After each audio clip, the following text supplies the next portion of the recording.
kebenaran yang namanya tentang Allah itu seringkali sulit dipahami karena kita masih terhalang yang namanya dosa. Boro-boro ngelihat Allah, lebih baik kita berbuat dosa karena dosa itu nikmat. Gitu. Maka bagaimana caranya melihat Allah? Kalau dulu ya orang Israel mempunyai konsep begini.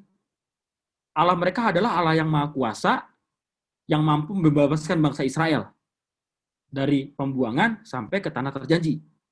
Kalau para murid, mereka mengakui bahwasanya Yesus itu adalah Allah yang kehadirannya melampaui ruang dan waktu karena para murid mengalami peristiwa kebangkitan.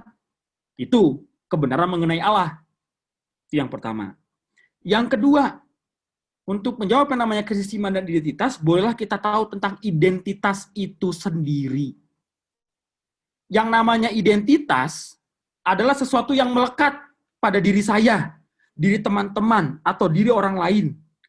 Atau yang namanya identitas juga sesuatu hal mengenai apa yang ingin kita ketahui secara jelas. Mas Toto, panggil aja Mas Toto. Ini istri saya, Mbak Titin. Halo. Salam kenal untuk teman-teman yang belum pernah ketemu sama kami berdua. Bagaimana teman-teman merasakan kasih Allah itu? Kemudian setelah teman-teman merasakan kasih Allah itu, apa yang dilakukan oleh teman-teman? Kemudian mungkin bisa di-sharingkan sama teman-teman juga. Teman-teman khususnya ya dalam sebagai mahasiswa ya, tapi bukannya sebagai mahasiswa sih, bisa juga dalam lingkup anggota keluarga atau mungkin dalam kehidupan di masyarakat. Bagaimana teman-teman bisa, pengalaman teman-teman bisa menyampaikan pesan kasih Allah kepada orang-orang yang mengalami krisis tadi, krisis iman atau identitas, atau teman-teman bisa menyampaikan pesan kasih Allah di dalam kehidupan masyarakat yang heterogen, yang beragam, khususnya di kampus. Tadi Romo Peter sudah mengatakan bahwa kita minoritas, gitu kan. Tapi bagaimana kita bisa menunjukkan identitas kita sebagai orang Katolik? Nah, mungkin teman-teman bisa sharingkan di sini.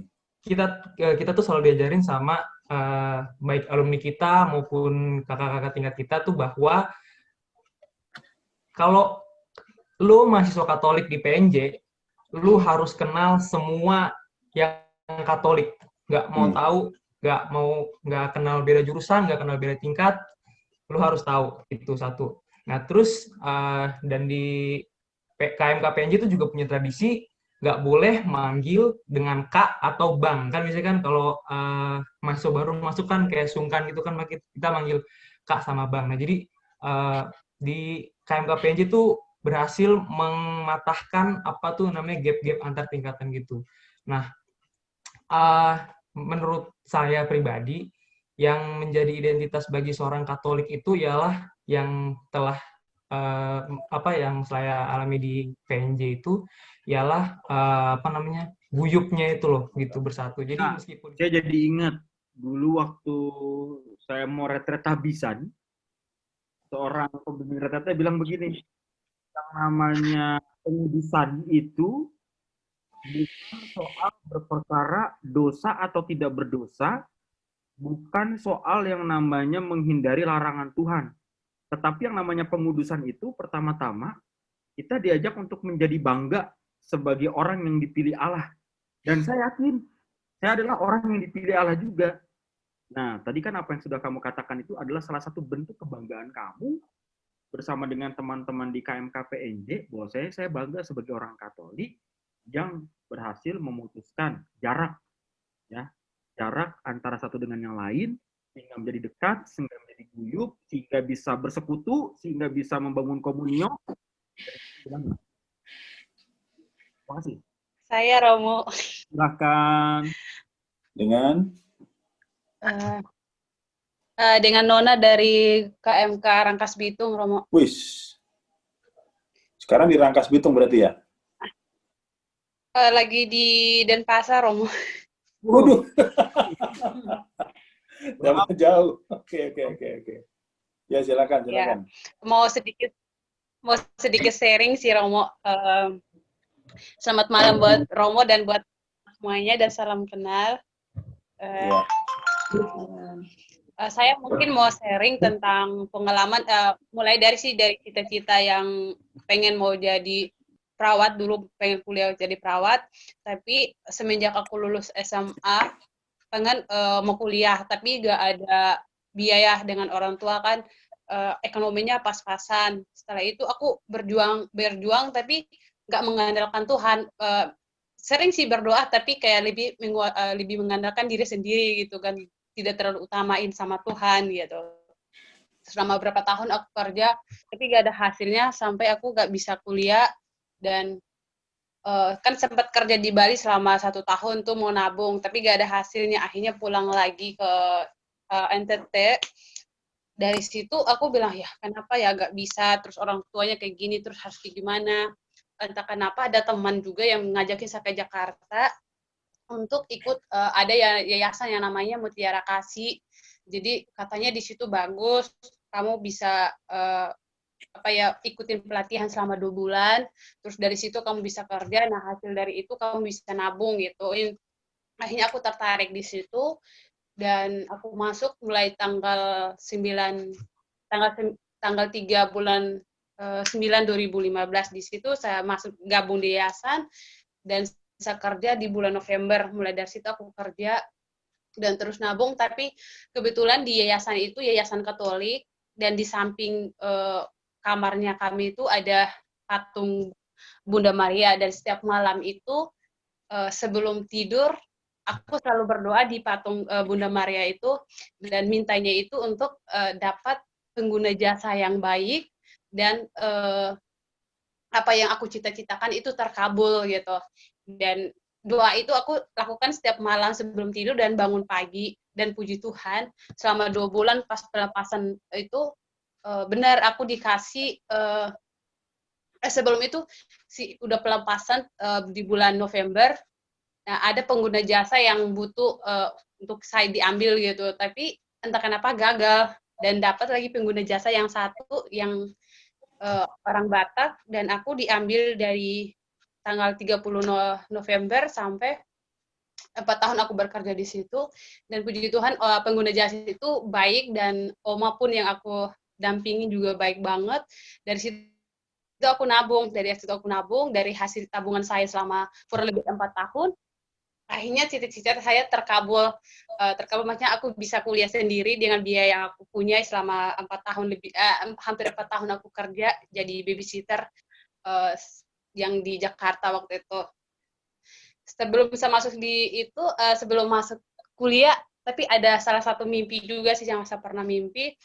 Mungkin di saat itu oma saya lagi berobat di Singapura. Jadi ada satu hari pengguna jasa itu diizinin saya untuk jalan-jalan dari jam 10 pagi sampai pulangnya jam 10 malam juga pulangnya. Saking capeknya, Nona lupa untuk berdoa saat itu, dan habis pulang langsung mandi, itu langsung tidur karena omanya saat itu udah tidur sama adiknya. Entah kenapa jam 4 pagi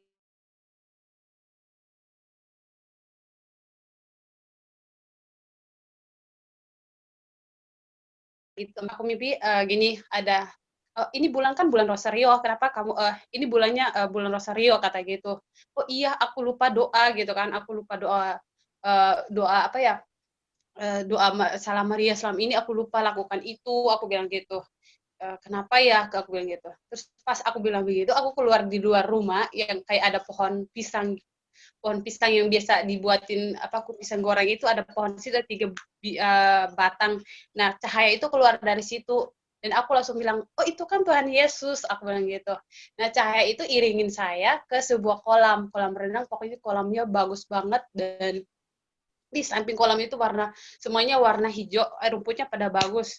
Dan aku saking senangnya, aku bilang sama Tuhan Yesus, terima kasih Tuhan, saya bisa ketemu sama Tuhan Yesus. Nah, yang diajarin itu sama Tuhan Yesus cuma begini, suruh saya doain doa Bapa kami yang ada di Alkitab.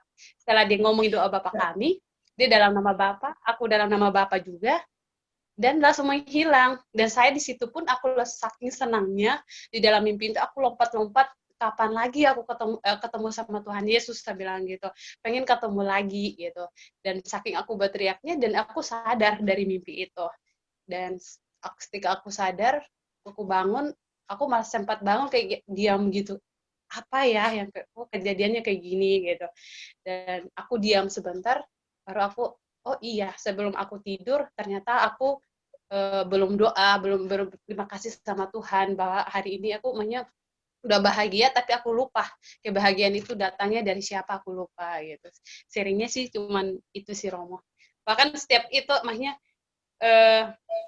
ketika aku senang lupa sama Tuhan, tapi cara Tuhan itu ada kayak nampak lewat mimpi itu, bahwa itu doa itu penting buat kita setiap saat itu bersyukur gitu. Itu aja sih, Romo. Terima kasih. Baik. Terima kasih. Nona. Terima kasih banyak. Jadi sini ya, kesimpulannya bahwa kalau kita berusaha sendiri pasti tidak akan menghasilkan apa-apa ya, hanya kekuatan sendiri. Iya. Betul kan ya? Iya. Jadi mesti tetap pertolongan Tuhan, kasih karunia Tuhan.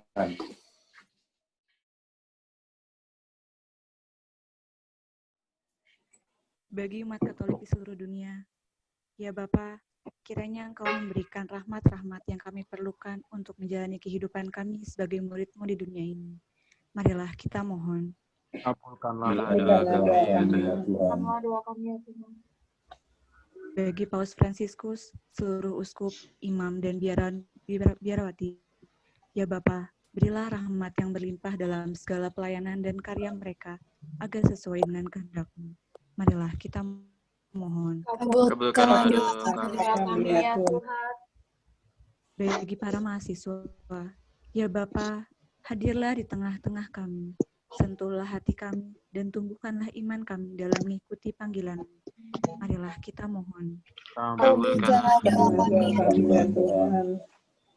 Bagi semua orang sakit, ya Bapa, hiburlah semua orang yang sedang sakit dengan kasih karunia-Mu yang tak terhingga.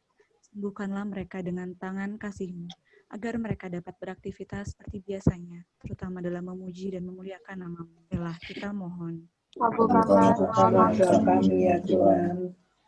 Ya Bapa, dengarkanlah semua permohonan kami ini, dan kabulkanlah seturut dengan rencana-Mu. Sebab dalam nama-Mu kami percaya dan hidup kini dan sepanjang segala masa. Amin. Amin. Marilah kita berdoa. Allah Bapa yang Maha Pengasih, kami bersyukur atas sabda-Mu yang telah kami dengarkan dalam pertemuan bulan Kitab Suci Nasional ini. Kami mohon, bantulah kami dengan Roh Kudus-Mu, agar kami dapat mengasihi sesama sebagai wujud kasih terhadap-Mu.